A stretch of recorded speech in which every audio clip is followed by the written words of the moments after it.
The ready start. आपने जिस प्रकार से मेरा आदर किया और मान बढ़ाया है वह मेरे लिए और विशेषकर हिंदी साहित्य से संबंध रखने वाली संस्था के लिए कोई नई बात नहीं है, क्योंकि हिंदी साहित्य सम्मेलन की कृपा मेरे ऊपर बनी रही है और उन्होंने बराबर मेरा मान बढ़ाया है। विराम।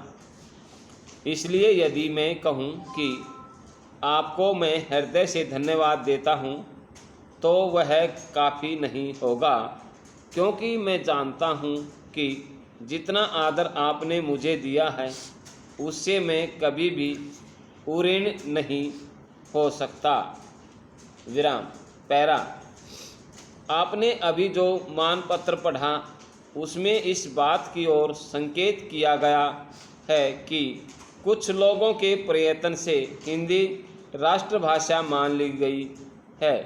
मैं यह कहता हूँ कि यदि हिंदी को सदा से यह स्थान प्राप्त नहीं होता तो इसको किसी के प्रयत्न से विधानसभा में, जिसमें देश के प्रत्येक भाग के प्रतिनिधि थे और जिनको अपनी अपनी भाषा पर गर्व था, यह स्थान कभी नहीं मिलता।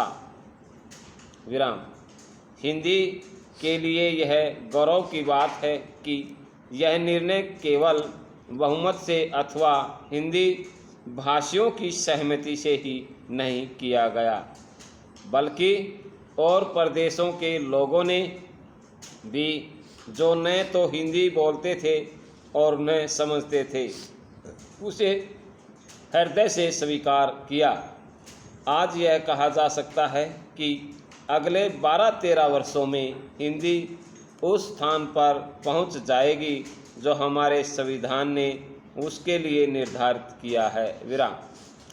जब कभी भी मुझे अवसर मिलता है तो मैं हिंदी प्रेमियों से यही निवेदन किया करता हूँ कि हमारी ओर से कोई ऐसी बात न हो जिसका अहिंदी भाषी लोगों पर दूसरा ही प्रभाव पड़े। विराम।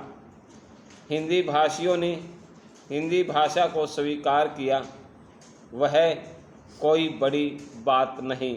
विराम। यदि अहिंदी भाषी लोग राजकाज चलाने के लिए हिंदी को स्वीकार कर लें और वे इसमें उसी उत्साह से काम करने लग जाएं जिस उत्साह के साथ हिंदी भाषी अपनाते हैं, तब समझना चाहिए कि संविधान सभा का निर्णय पूरी तरह से कार्यान्वित हो चुका है। विराम। उसके लिए जो कुछ भी हमसे बन पड़े हमें पूरा योग देना चाहिए। विराम। पैरा। मैं चाहता हूँ कि जहाँ जहाँ हिंदी का प्रचार हो उस प्रदेश के लोगों को अधिकार दिया जाए कि वे हिंदी भाषी प्रदेशों से इस प्रकार के संबंध जोड़ें जिससे वे हमसे घुल मिल जाएं और हम उनमें घुल मिल जाएं। विराम। समाप्त।